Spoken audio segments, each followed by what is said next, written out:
Several years ago, our former director of lifespan learning, Pamela, and we drove to a retreat center outside of town to hear the teachings of a Haudenosaunee elder. It was part of that year when we were doing a lot of truth and reconciliation work. And it was a lovely evening. The elder, she spoke, she was from the Six Nations and she was a Mohawk, and she spoke about all the tribes and the nations there, and she shared stories of their culture, including how each moon has a name, and the June moon is known as the strawberry moon, because it was the time to pick the wild strawberries that live in this eco-region. And as someone whose birthday was last week, I think it's lovely that I was born under the strawberry moon. So. And this year, during the strawberry moon, we've also come together to honor residential school survivors and those who perished. We had the power of the Indigenous drumming and dancing here yesterday. We got to experience that and to hear from Barry and his wisdom. All of this learning that we've done in the past and that we've been doing this weekend, it builds up, it kind of develops layers in us that eventually, as these layers sink into us, creates understandings of Indigenous ways of being. And I'm grateful we've had this chance to nurture our community connections with Eagle Spirit, and I know there will be more opportunities to come in the future. As people of the Chows, we are continually being challenged to live our principles.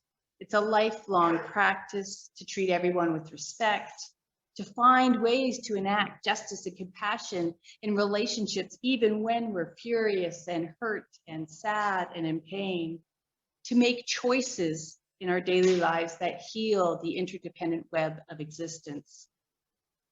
And we try to do all of this knowing that we live in this complex society that's been created by white European settlers at the expense of all others, that we live in systems designed to exploit the planet, to exploit BIPOC people.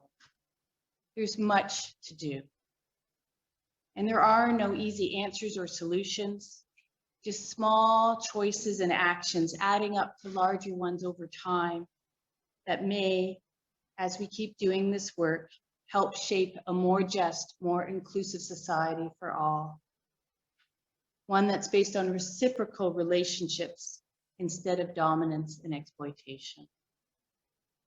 And relationships, as you've heard me say time and time again, they take time.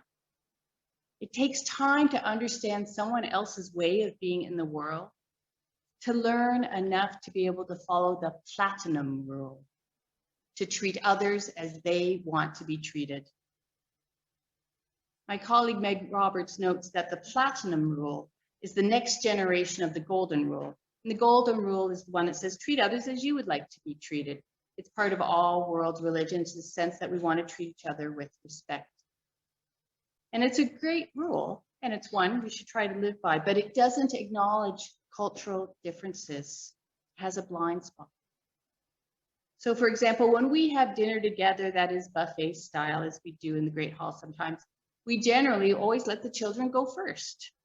But when I've attended events at the Mississaugas of the Credit Reservation, elders go first. Neither is the right way, but each choice speaks to the underlying cultural understandings. So living by the platinum rule is one way for us to live our first principle, by respecting, by seeking to understand another person's cultural norms. And to succeed in doing that, to live by the platinum rule also means being aware of who you are and how you understand the world. And it's when we see our own culture more clearly and just see it as one kind of culture and not the proper way to live or the right way to live, that's when we begin to understand how others live differently, how we have different experiences and the impacts those have on us. So it's about less judging and more relating. For all of us here, this weekend has been a chance to grow into the platinum rule, to learn from our Indigenous neighbors so that we might slowly, humbly learn how to treat them as they would like to be treated.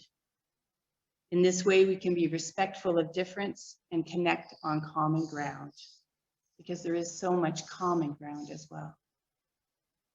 So our work is to continue to grow relationships that heal and restore so that we can all find that path to a more just and inclusive society.